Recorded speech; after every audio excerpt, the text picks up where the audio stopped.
Jubilee Hills election జరుగుతున్నాయి కదా, ఎవరు గెలుస్తారనుకుంటున్నారు?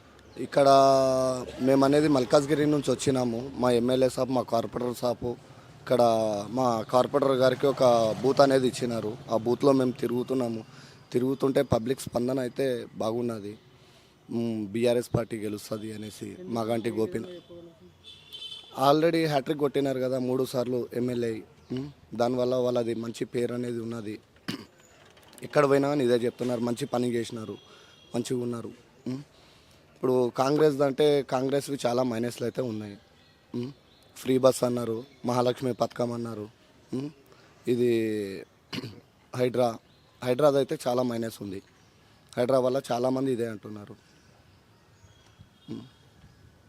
ఇప్పుడు ఆల్రెడీ ఇక్కడ లోకల్ నవీన్ యాదవ్ అనే కాంగ్రెస్ పార్టీ తరఫున కడుతున్నారు కదా, ఆయన చాలా మంది మద్దతు వస్తుంది అంటున్నారు. ఇప్పుడు నవీన్ యాదవ్ గురించి అయితే మాకు తెలియదండి.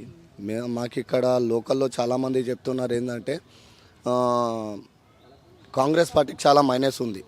అది నవీన్ యాదవ్ కానీ కాదు, కానీ కాంగ్రెస్ పార్టీకే మైనస్ అనేసి చాలామంది చెప్తున్నారు హైడ్రా వల్ల అనేసి. బీఆర్ఎస్ వర్సెస్ కాంగ్రెస్కి టఫ్ ఫైట్ అంటున్నారు, నిజమే? టఫ్ ఫైట్ అనేది ఏం లేదు, కానీ మొత్తం బీఆర్ఎస్దే ఉంది, కాంగ్రెస్ ఏం లేదు, బీఆర్ఎస్దే ఉంది. ఇప్పుడు హైదరాబాద్లో బీఆర్ఎస్ ముందులానే కొనసాగుతుంది. మొత్తానికి ఇప్పుడైతే జూబ్లీహిల్స్ గడ్డ మీద ఎవరి జెండా ఎగరబోతుంది? బీఆర్ఎస్.